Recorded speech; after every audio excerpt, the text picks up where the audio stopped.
military, you have the geoengineering that is just talked about. It's a tax thing for the future. Then you have the military domain. Then you have the intelligence communities that abuse parts of the military particles for transhumanistic technologies, for mind control and surveillance. This is one part. This is where the Morgellons get in. But if you dive into Morgellons, you realize behind the intelligence community, you have black magic technologies or black magic cults involved.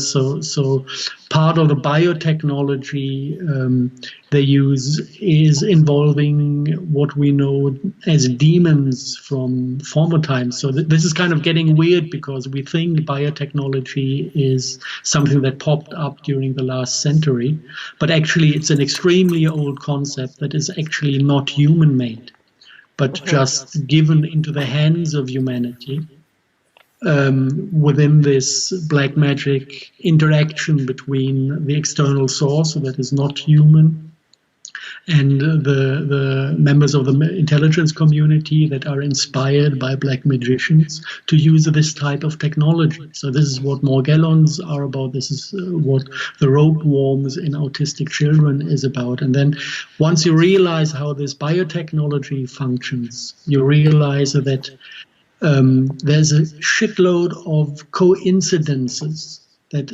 are basically merging into a state of malnutrition and intoxication that enables this biotechnology to get a hold of us and prosper within our bodies. And then you realize that there's a plan behind all kind of things that roots deep back into the past. Right. Like we're not cows, but we are eating grass. Yeah, right. This is something that is completely weird. We're supposed to eat nuts and chestnuts and other seeds from trees. This is our natural nutrition. But somebody made us eat grass. Somebody made us drink milk. Somebody made us eat meat.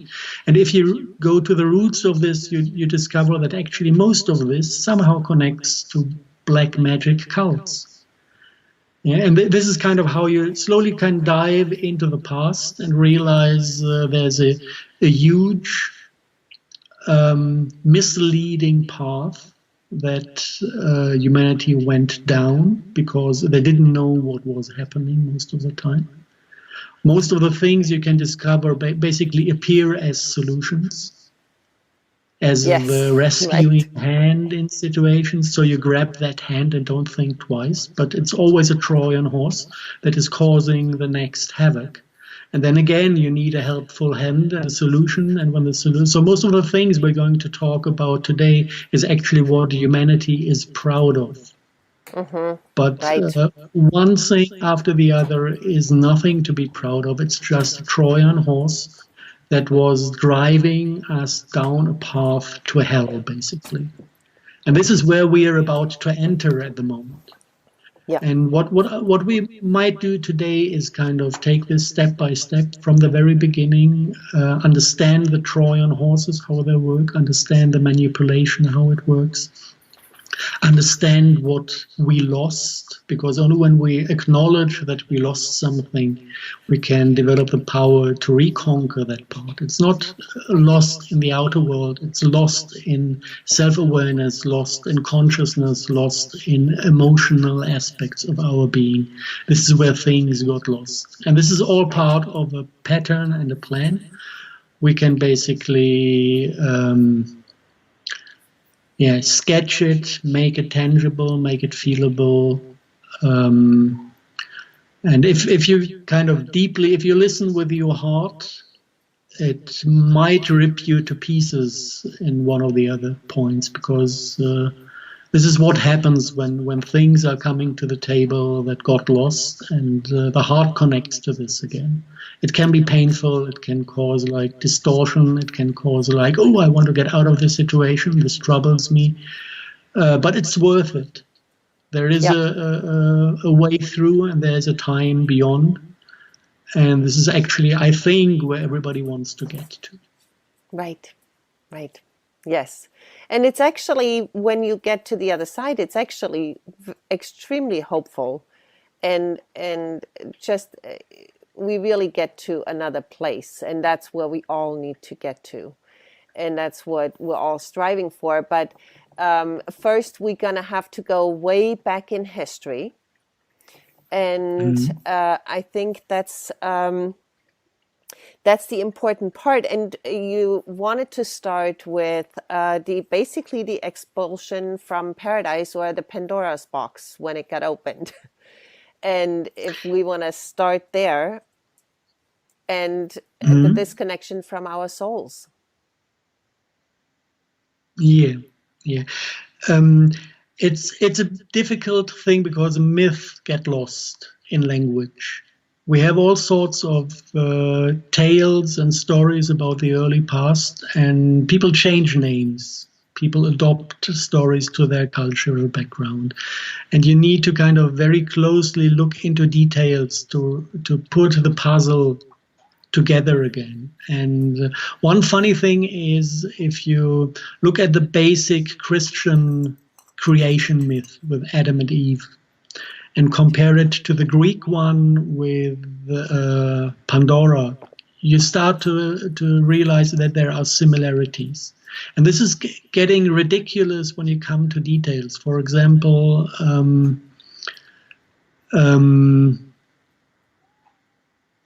okay, it's not exactly creation myth in the Christian context because the device is not mentioned there, but it is the cultural context. If you compare the Ark of the Covenant in the Jewish Christian tradition, you find like measures of the box it was placed in.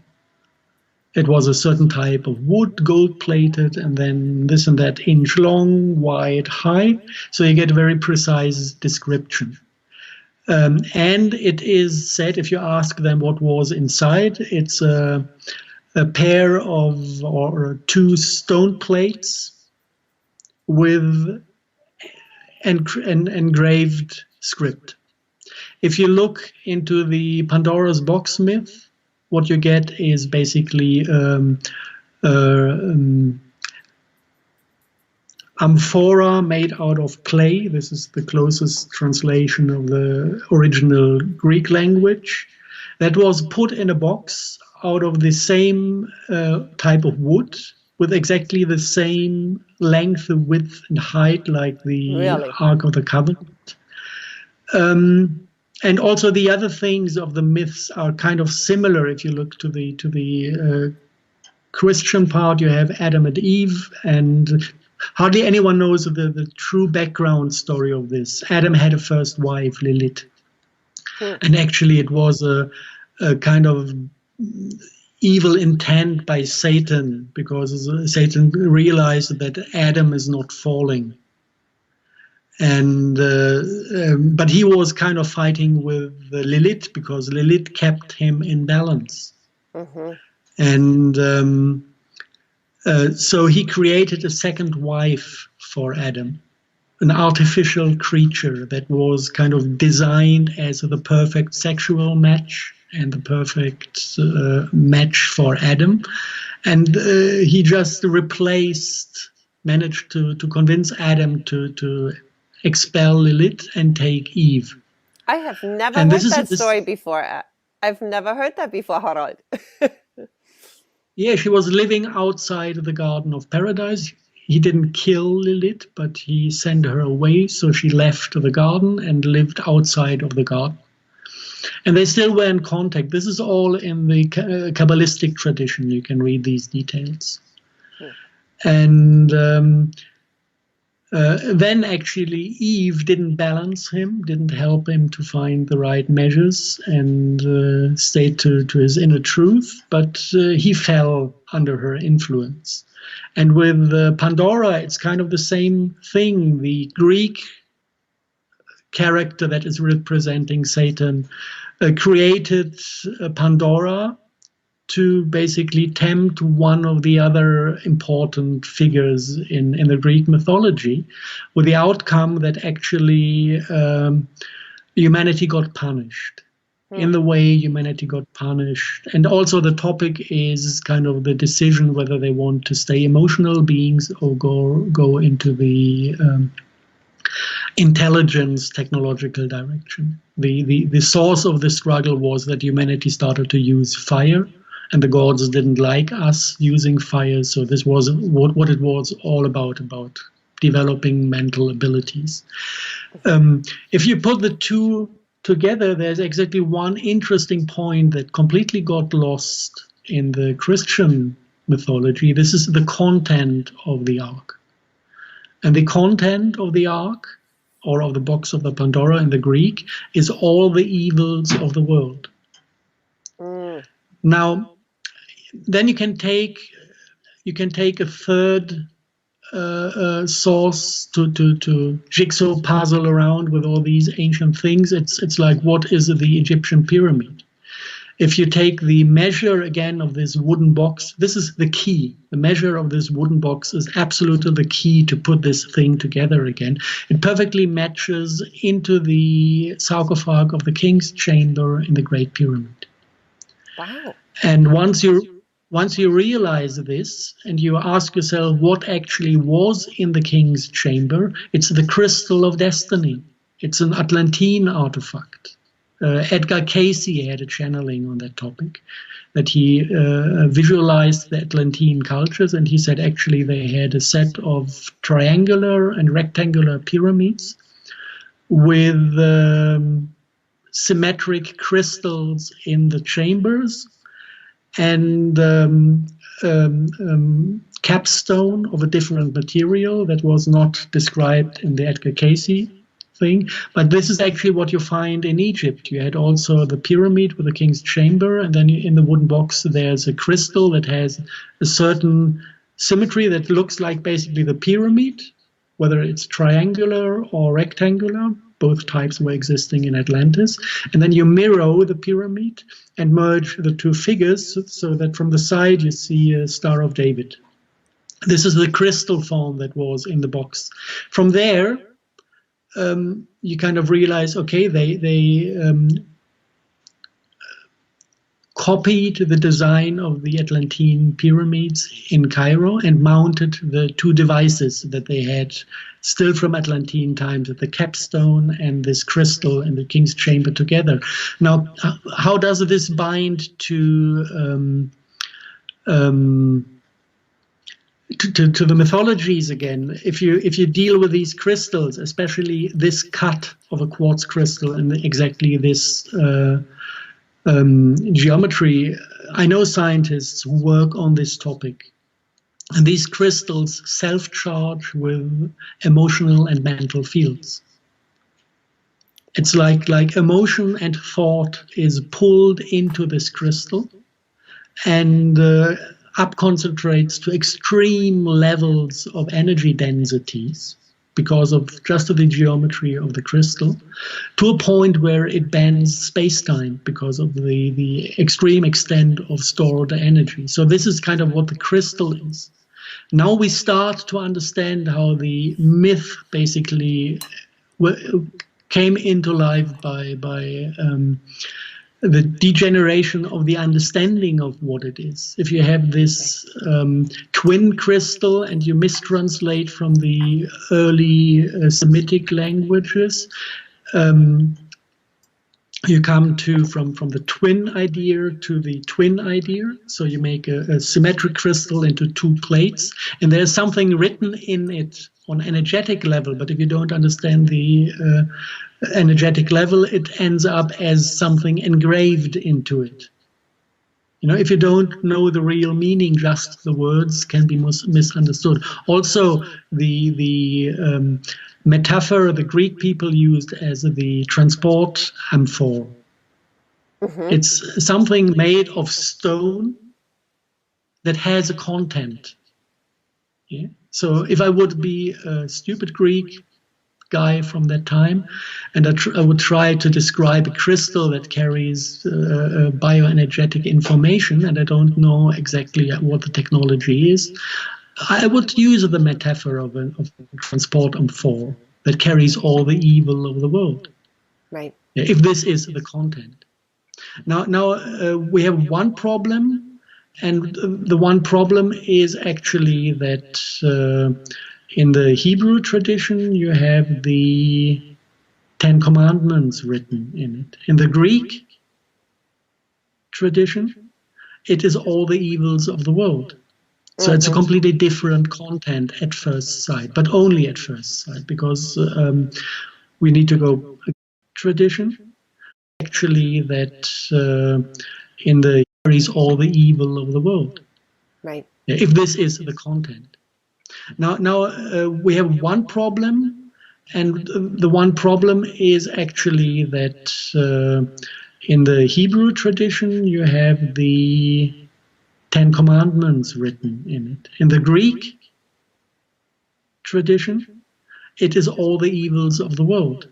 So it's a completely different content at first sight, but only at first sight, because we need to go again back to the pyramid to see how this works as a quantum computer to understand that actually there is no difference.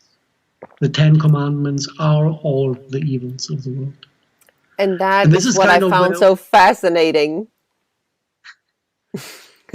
Yeah. We really need to take it step by step, because I can see the Christian community standing up and screaming now. But it is a probably Trojan, a little bit. Yeah, it is a Trojan horse in itself, and it's a big relief if you dissolve this thing and realize it's not about kind of dropping the 10 commandments and then becoming evil. It's the opposite. It's about dropping the commandments and becoming conscious again. The decision whether you are evil or not, only then is possible, the moment you get conscious. As long as you're unconscious or subconscious, you do not have control about what you bring into life. And then evil unfolds. So this is how it works, actually. Right. But we need to go back to the pyramid design, and if you look into the scripts, you have kind of the crystal with all these stored things in the king's chamber, and then you have the capstone that, according to Arab traditions and scripts, used to glow in a bluish light every now and then. It was highly telepathic, so people used to sit in front of that stone and communicate with it.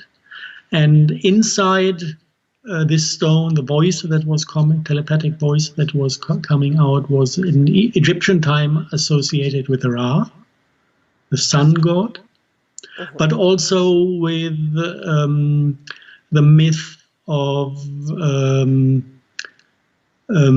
Phoenix from the ash. Yeah, it was associated with this Phoenix thing, the myth.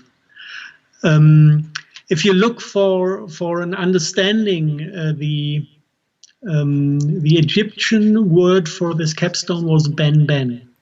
And it is used actually in two different meanings. It is used as the meaning of capstone for the geometry and the architectural function in the pyramid, but it is also the Egyptian expression for black goo.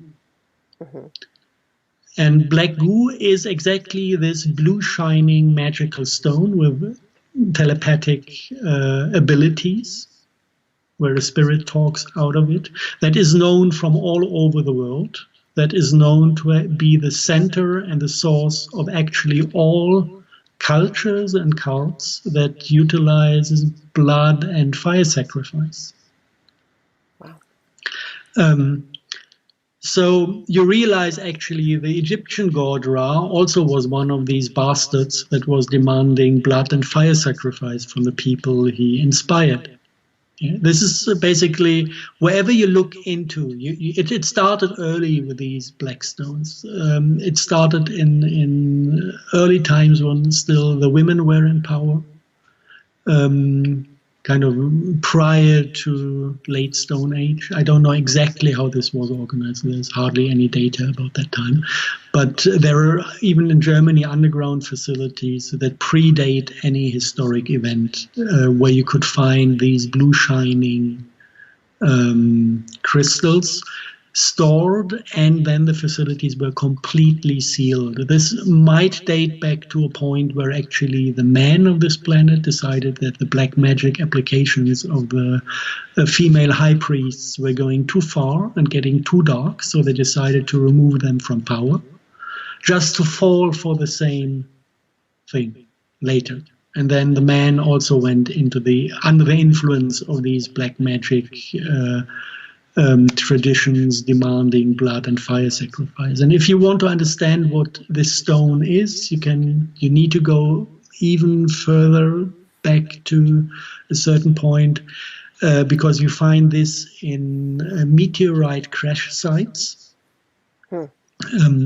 We had our samples from one in Paraguay, where you can exactly see that you have all these tektites, these broken stones, typical for a site where a meteorite crashed into planet Earth. And in the center of the site, you have a quite big amount of oil stone. And when you extract the oil from this oil stone, you get black goo that is a self-organizing intelligent liquid.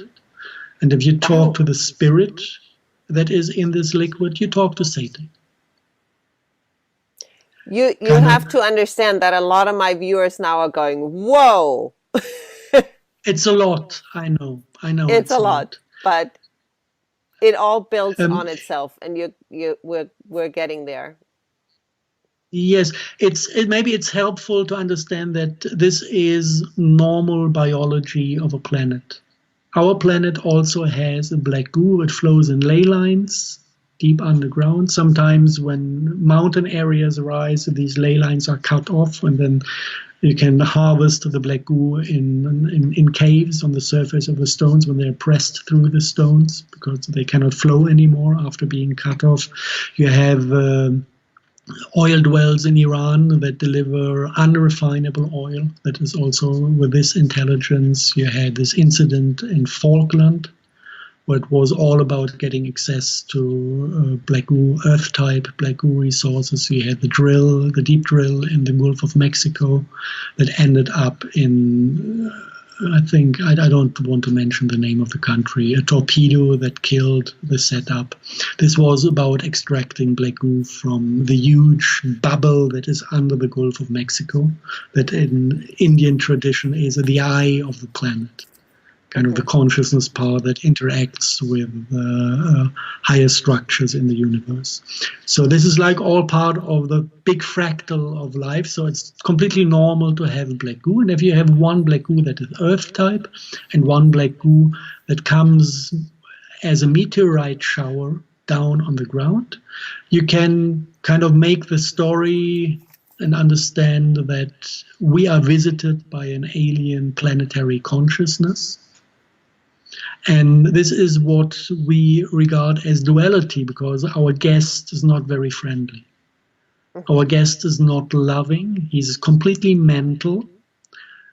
He's trying, as everything that got mental, to restage his own death. So we guess, we don't know this, that it was a planet where the dominant species went down a technological path and self-destroyed, including a complete destruction of the planet. And so the planet had to move out of its body in form of black goo being exported. And now he's just seeking and looking for a new biosphere, which would be okay if he would behave like a guest. You know, I wouldn't mind. But he's doing what nature does, restaging to heal. So he's basically restaging his self-destruction. This is where the phoenix from the ash comes from, the myth. This is what this kind of myth describes, the character that is restaging self-destruction. And he does this by basically assimilating species and creating what transhumanism calls a singularity. Being a biorobot under a unified consciousness. And what we regard as technology is what he managed to have created for himself by humanity as his new planetary body, and this is what we call computer technology. A planetary consciousness works on this liquid, the black goo, that is basically more like a brain, like a thought and emotion processor, and it works on a storage in crystals. This is where computer technology goes to have these quartz crystals storing data. Yeah, and planetary consciousness is stored in every single crystal that grows out of water phase or out of magma. The moment it cools down and builds a crystal, the crystal is memorizing the moment it was created. And the consciousness had the ability to grab back into past memories. This is how planetary consciousness works. And actually, because this guest cannot access the memory of the planet, he needs to build his own new crystalline sphere to be able to live here. And this is what is done with the chip technology. And this is what is funnily done also with the particulate plasma utilized by the military, that build a crystalline cluster in the atmosphere that can carry this type of consciousness. Yeah, so now this is kind of, again, the end of the story, where it leads to. But it all ties in very beautifully. I'm in this for 4 or 5 years now, so it's easy for me to just project it. Right. I don't know how far you can follow. You have to Maybe think of us as little baby steps, little babies. We're just like crawling around on the floor at this point. But I think it's important that we start to learn to walk.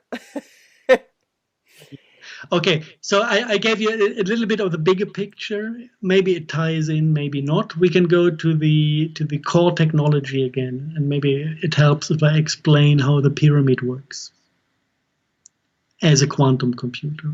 Right. So we have basically information processed on light level that is interacting with sacred geometry, both in transparent crystalline form with the substance, black goo, in this capstone, and also the entire form of the pyramid is basically the interconnecting geometry between the two devices. So this is mounting a quantum computer that is completely light-based, no wires, no cables, no energy source, just self-processing consciousness that is interconnected between mass storage and processor. Now we come to the interaction with humanity.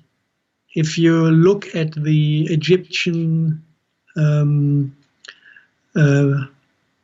symbols, you find the eye of Horus on the capstone of the pyramid. The eye of Horus is a crosscut of the pineal gland. So our pineal gland is projected onto the capstone. And the other way around, the Hebrew alphabet that was introduced by this entity is a two-dimensional representation of the Star of David. So when we read, our eye nerve basically is transporting the representation of the Ark of the Covenant device into our brain. And at the same time, we project our brain into the capstone by visualizing our pineal gland within the capstone, due to the symbolism used that was everywhere on the walls. Religious symbols are a core aspect of this technology. So we have a bidirectional consciousness interaction between the quantum computer and ourselves, in a way that whenever we read something, the reading of the symbol is forming the shapes of the crystal in our head that can be read out, because we basically project our pineal gland into the capstone. Consciousness needs somehow to interact. So this is basically a communication that links our thoughts, especially the thoughts that are connected to reading, with this device. So that we can definitely be read out by the consciousness in the device, but possibly also the entity in the device can insert thoughts into our brain on the other half of the standing wave that connects the two. And it does something else. When I start to read and write, the voice materializes behind my forehead. This is not normal. Normally, if you talk, your voice is in your chest. If you listen, it's somewhere in the stem of the brain, or in the back of the head, rather. But this position here that basically everybody has who was brought up with reading, it's not normal. It's trained. It's artificial. Really? Yes. Yes, talk to people that come from 100% oral cultures. They don't have that voice in the head.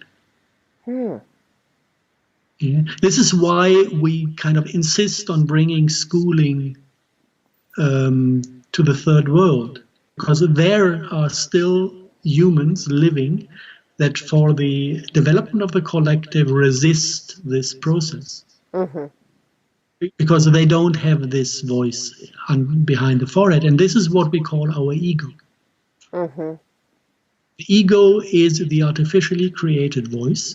And the ego, on one hand, is identified with a free will. We think we want to do something and then do it. This is our free will. The thought for this is here. So this is one part. But at the same time, this thought can be introduced from outside. And this is kind of the first step to be turned into a biorobot, the first step towards singularity. That we have something that we completely honor and love because it is associated with freedom, free will. Like many, many things, Freemasons are not called Freemasons for nothing. The word free somehow connects to the entire dark sphere. So our free will is part of this dark sphere that actually creates an I, an ego, that is open for external manipulation. And the manipulation is done by lingual programming. And it can be understood if you understand now, we come to that point, the 10 Commandments. Because this is the first set of lingual programming that actually is responsible for all the evils of the world to spread. And it functions in the following way. If you look into the original languages, like things spoken in early Stone Age, it was like everybody understood everyone. We didn't have this Babylonian tower building and loss of the ability to understand each other. So kind of the emotional value, the picture value, the meaning of things was encoded in the expression with the voice. So everybody who could listen to an expression of a voice could directly read the meaning. It was sounds, but it was imprinted with telepathic communication about the meaning of things. This is how animal communication works today. There's highly specialized people working with animals who need to understand animals. An animal can talk, and they can understand the animals when they have the ability to read this meaning level.